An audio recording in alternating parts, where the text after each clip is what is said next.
you, Chen. Thank you, Dr. Wisan. Thank you, everyone. It's my honor to attend today's conference. Actually, today I'm here on behalf of my colleagues, Dr. Philip Lurong and Dr. Ludo Wigwe. I'm sure that Dr. Ludo is also a friend of Professor Naya. But actually, I'm plan C to attend this conference, but unfortunately, the other two authors cannot come here. But for me, it's a good opportunity to learn from all of you here. And also, I need to say sorry to Wisam because actually I sent out my PowerPoint by the last minute. And we try to work this paper from 3 continents. I'm in Asia, Philippines, Europe, and Ludo now is in New York. So there's a problem of this. But very happy that eventually we have something to be here to share with you. So let me go straight forward to my presentation. The title of my presentation is Mega FTAs, which strategy for ASEAN. As we know, the 21st century trade is actually characterized by the expansion and deepening of global value chains. And the emergence of factory Asia minor the expansion of international trade of intermediate goods and services, particularly in a regional context. And we know that this factory Asia is integrally linked to global value chains from the very beginning until now. And there's, when we talk about the dynamic of global economy and the change of global governance, there are potential multiple approaches in response to the changing world economic order. But as Professor Michael mentioned before, that because there's not so much progress in multinational trade negotiations, so we witness these mega FTAs emerge to fill the gap in global governance and the reshape of the world economy. There are many motivations and objectives behind these mega FTAs, but we just summarize them into 2 groups.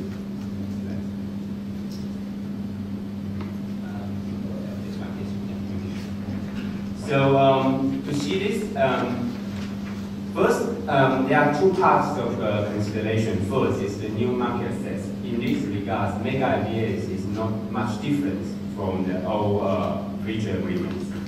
So countries' exporters are hoping for better access to a foreign market, particularly those that are fast growing or have a big potential to grow. So there's kind of an old motivation there. Another one is lure for the 21st century.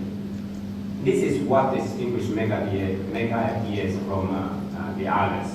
It is to persuade for new rules and regulations that go beyond traditional free trade agreement. As Michael mentioned before as well, that this will include regulatory and competition issues, protection of investments, and standards for environmental protections, and on and on. So there are many, we call it WTO extra and WTO plus issues. And based on this, our paper starts by first contextualizing ASEAN's participation in mega FTAs in the context of its external trade policy, and more specifically the trajectory of ASEAN and its member states in mega FTA negotiations. And after this, we will have a short review on the estimation on potential impacts for ASEAN countries and quantitative measures on the market verification of mega FTAs under different circumstances. Based on this, we will after this we will then discuss about the new trade rules that mega FTAs aim to establish using TPP as an example, because this is the only treaty that we can have public access for treaty text. And then at the end we will open a discussion about what ASEAN should do or what it had better to do to respond to this new global challenge.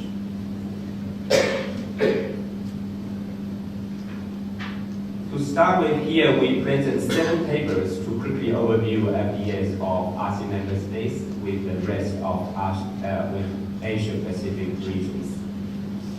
Next one. So the first table is we look at the export and import shares of ASEAN over time. This is very kind of a traditional and kind of a very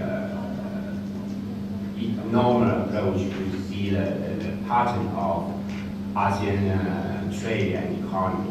So here we see that the share of actual ASEAN export trade in total export was barely changed between 2004 and 2016. That is, not only is the share of inter-ASEAN trade still relatively low today, and it did not actually increase much. But when we look at the composition of this trade with ASEAN, with Asia-Pacific, we can see that the share of this trade with China increased significantly. So there's something changed. Even the equity number doesn't show us this information. Second, we look at FDI inflows. A key message we can learn from this paper is that further either bilateral or trilateral or multilateral liberalization of investment in ASEAN countries should be considered as a source of economic growth in the future, and this will be kind of motivation behind any strategic response that ASEAN countries will undertake in the future. Here we see the number of FTAs that ASEAN countries have either concluded or negotiated with other countries. And we see the number has increased dramatically in recent years. And as I mentioned before, there's an increasing need is fair that to overcome these Asian FTA global problems. And as ADB proposed, there are kind of 2 routes can be followed. One is to have a region-wide FTA, and another is to multilateralizing the Asian regionally. And this table here just shows us the broad geographical distribution of all these FTAs, either already signed or still under negotiation. Just give you a very some intuition. This one shows us the weighted average MFN tariff applied and based by major Asia-Pacific trading partners here. We can one key message here is that there's still a lot of scope for tariff reduction. Even though people now start to talk about non-tariff areas, but tariff reduction is still an issue. So we should not forget.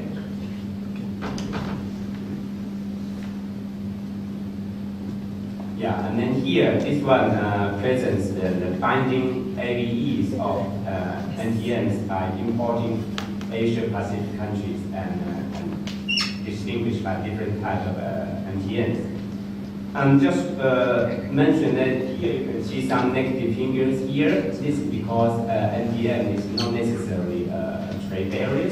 In some cases, it is actually can be trade promoted or trade facilitated.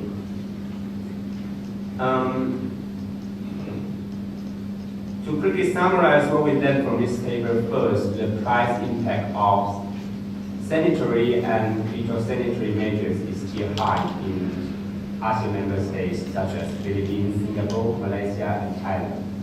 And second, technical barriers had a large price impact in countries like Indonesia and Vietnam and Singapore, Malaysia as well. And third, quantitative restrictions are on average more protectionist in Australia and Singapore. So here we see kind of a diversity of Asian member states. Therefore, the harmonization or reduction of so many non-tariff measures are likely to offer much welfare gains. So we we see the problem here, and if we can make progress in this dimension, then very likely we can make progress. So the next two slides, we just look at trade services and investment, and also see the number of FTAs that have provision on services or investment. So for services, basically we can see that the provision is mainly on Mode 1 and Mode 2 services. And for investment, we can, the next one, and for investment, we can see that the relative low number of provisions in FTAs. So here we have a sense that the fear of losing economic activities are still considered as part of national interest. So this kind of feeling is still widespread among ASEAN member states. But it's just an intuition, not real evidence to support this situation. And then the next step is that when we consider this market assets, we also go to literature, try to learn those CG simulations provide us, including many papers contributed by mine, many others. Since I'm here, I think I can just quickly skip this part, but just give you some give you three kind of key findings we learned from all these CG studies. Our conclusion, our findings mainly based on a paper published by Gilbert in 2016, because in their paper they also kind of summarize all other CG simulations data. So first,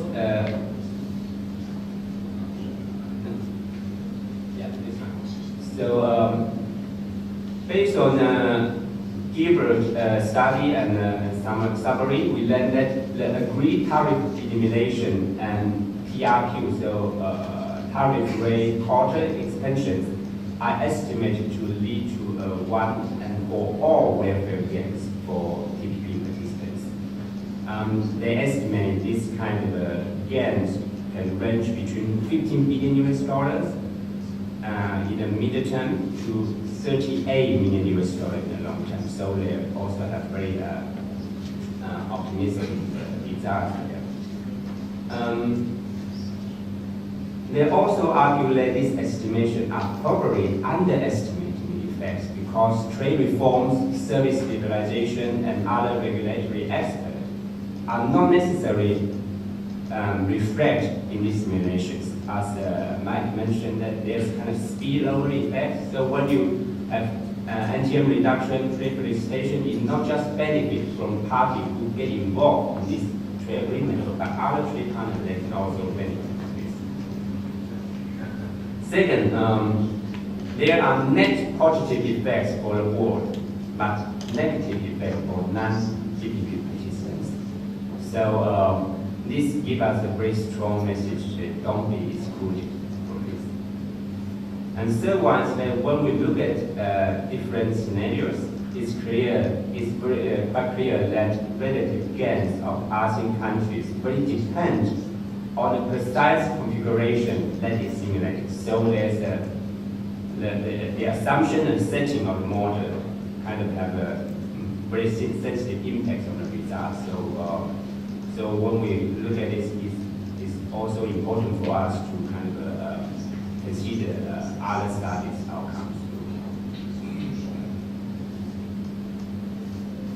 But based on this summary on all of this CG study, the Gilbert just mentioned that countries like Thailand and the Philippines have kind of a clear incentive to join mega FTAs, just like TPP or others. Okay, so now we could move to the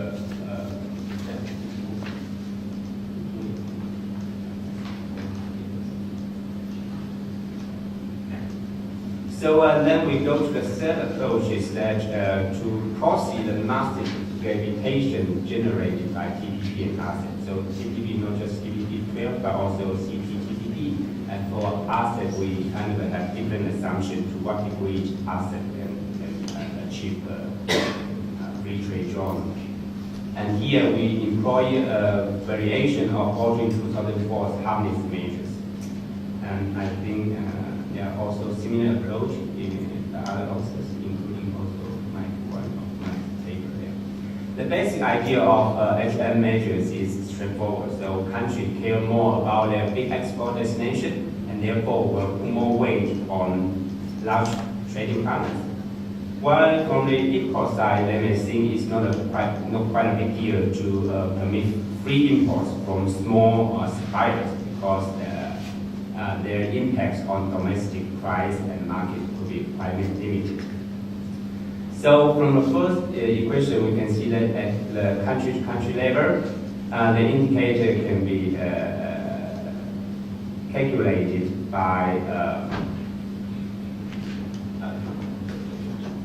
the country A's export to country B as the percentage of country A's total exports. So this depends how important this export destination be to country A. And the second part in the black plate, we can see that this basically measures the relative importance of import from country B's perspective, the import from country A mean to its total imports. So the bigger the first part is the EX8 over EX8, the more important market B means to market A.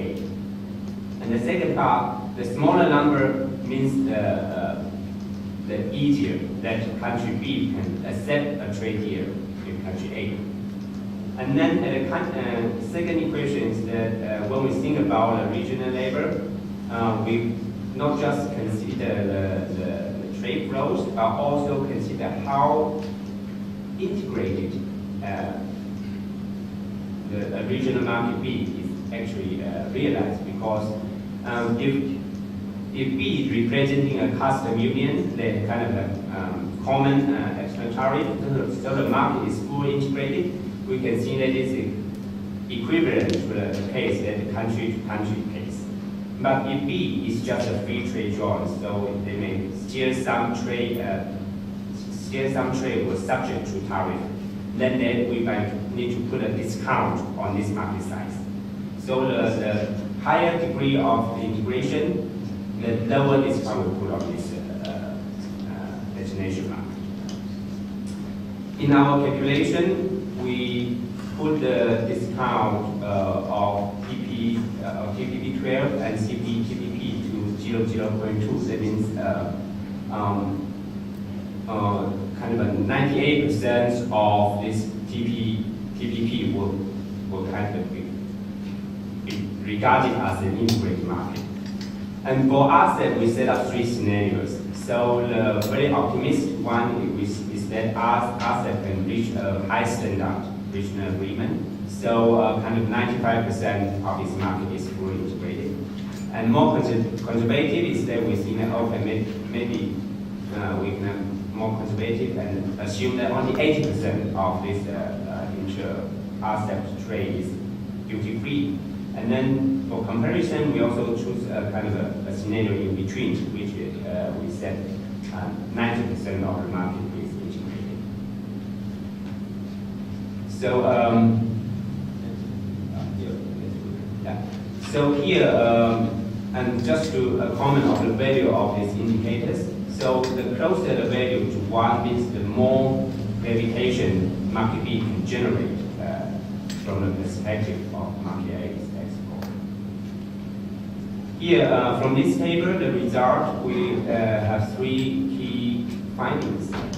First, to ASEAN and ASEAN member states, concluding ASEAN can secure a market with greater gravity than TPP, even in the most conservative scenario.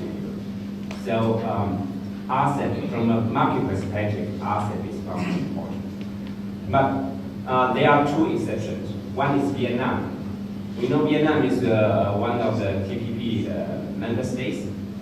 To Vietnam, TPP can actually bring Vietnam a very big market potential. Even the most optimistic scenario of ASEAN can just comparable to TPP scenario. But when TPP reduced to CPTPP, this kind of relativity disappeared and ASEAN become adherent to Vietnam as well. Similar is to Cambodia. Cambodia is not yet a TPP member state, but based on its current trade patterns, its export heavily relied on the American market. But as we said, from an American perspective, import from Cambodia is not that much. So still, we can see that even TPP reduced to CPTPP, we can still see this kind of dependence exists there because Cambodia's current trade partners. Second point, as you mentioned before, the TPP's overall market gravitation shrink significantly when U.S. let's call it suspend the TPP agreement. Among the 4 ASEAN member states who already member of TPP, Vietnam bear the largest drop, as you mentioned. So here we see that TPP is not as interesting as TPP or ASEAN from a market perspective. And even for countries like Cambodia, when they start to think ASEAN become more appealing compared to TPP. Third point, increasing ASEAN's coverage of duty-free trade from 80% from a very conservative scenario to 90% to the medium value, trying to make difference. So from the very conservative to medium value made very difference, but from the medium one to the very optimistic one, the change is really smaller than before. And this is especially true for less developed countries like Laos, PTR, and Myanmar. One reason is that for these 2 countries, their exports are still highly concentrated on limited number of stocks and few markets. So they just purely rely on ASEAN. So from a very low level treaty to a higher treaty, then kind of decreasing return of this kind of liberalization, let's call it.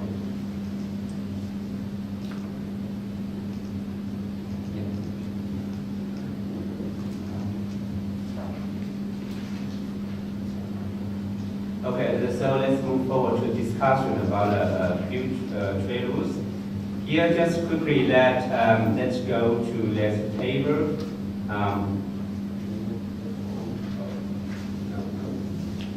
This one. So this one, what we always talk about is WTO or W extra rules. It's kind of very conceptual concept. And here in 2009, Mavloidis and Shabir from Brussels, from CEPS, they actually categorize these provisions in 2 groups. So just want to note you that actually this WTO class and W extra provisions are somehow overlapping to each other. So we cannot just say this is a WTO class issue and it's not a WTO extra issue. In reality, actually, they're just overlapping to each other. And for ASEAN countries, it's actually very important to realize that these issues that are waiting for them to face with. So I think I'm running out of my time. Actually, the main part of my presentation is not here. So, but basically, just quickly go to the conclusion. Here is that our main argument here is that the ASEAN tend to, for ASEAN countries, the ASEAN tend to buy all member states a double insurance package for them to be inclusive and beneficial in mega FTAs. This is mainly from the market, based on the consideration of market access. And also, this participation to mega FTAs can be seen as an extension of the construction of an integrated ASEAN community. In the long run, we should want to remind or highlight that it's equally important for ASEAN to and for new issues and high quality provisions. Because this is what the 21st century trade will require. But in a way towards it, maybe it's more realistic to set some lower and easy to reach target first and then later upgrade to a higher level treaty. Thank you. Sorry for According to my program, Dr. Visan is a discussion, so I asked him to make his presentation and just a few more minutes for questions, then we break for whatever coffee or toilet. Come back for the third paper. Ajahn Visan, please. Thank you. In reality, we have this order is better than I originally set up. I think I would discuss from the perspective of Thailand rather than follow presentation. I think Thailand needs a lot, and that confirmed by Lurong, taking part in the TPP. Somehow, because of the difficulty when we negotiate US-Thai FTA, that made officials and the public hesitate, or even anti-negotiation in the US. They fail to recognize that bilateral negotiation is quite different than multiple partners negotiations. And Thailand that benefits a lot if we join the TPP and negotiating with the US at the right time. To me, the US needs to come back to ASEAN, to East Asia. And TPP was a stepping stone. And US is also under pressure. The US cannot prolong the negotiations for a long time. So that means the negotiating power of the US would be much weaker than otherwise. On the other hand, from Thailand point of view, to collectively negotiate with the US and the other partners as an ASEAN would be very, very strong position. And that increases our bargaining power of ASEAN. In fact, that's one of the AEC objectives, the ASEAN centrality. But somehow ASEAN failed to make use of this opportunity. And Thailand would suffer the most because not being part of this, there would be, I think, a dynamic impact that probably not well taken into account in these CG models. That Thailand would not be part of the supply chain and therefore would be discriminated. And those who already invested in Thailand, like Japan, would not have incentive to continue to concentrate in Thailand. And I think Japanese also trying to reallocate if the TPP is being indefinite. And but somehow Trump has helped Thailand to this destroy all of these potential adverse effects on Thai economy. So this is the right time that Thailand should hurry up to participate in the TPP 11. And I think the US will be losing negotiating power. The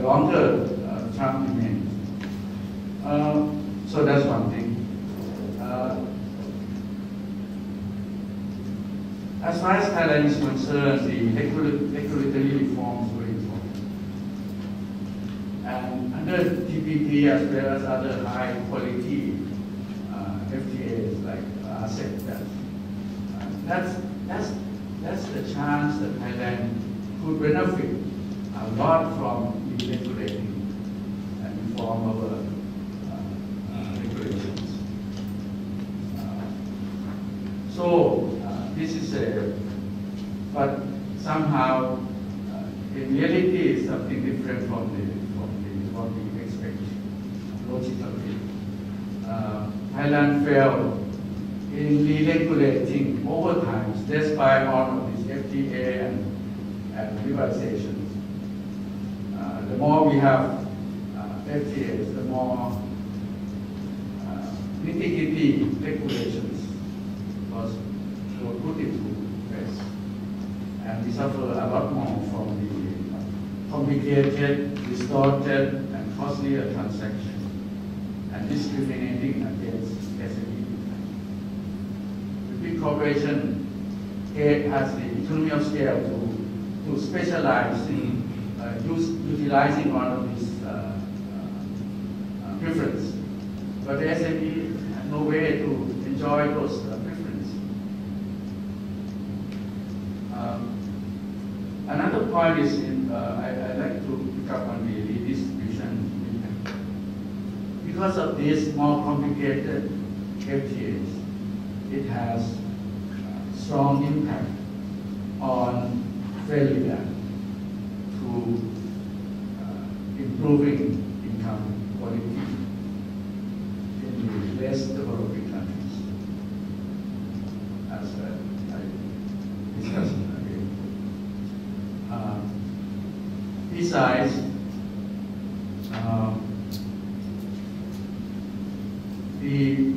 the distortion is very important. That you think of this, Thailand has a number of FTAs and a larger one that we are negotiating. Instead of harmonizing the previous FTA caused Thailand, diverting Thailand from a single tariff structure into multiple tariff structures. So back to the old days, it's almost equivalent to Thailand having multiple exchange rates. And if you notice, you look through this tariff reduction schedule, you find that under FTAs, Thailand reduced tariffs most to the non-competitive partners on that particular product and remains highly protective against the more competitive partners. So we end up with, instead of liberalizing our tariff structure, we have this, diverting tariff structure.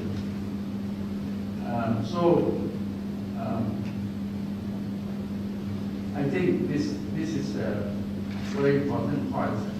And Thailand liberalized services so far under AEC, but the extent of liberalization is still highly limited. I have argued in the meeting chaired by Dr. Lurong, the high-level task force, that Thailand should liberalize services in the ASEAN. In fact, I did this studies for the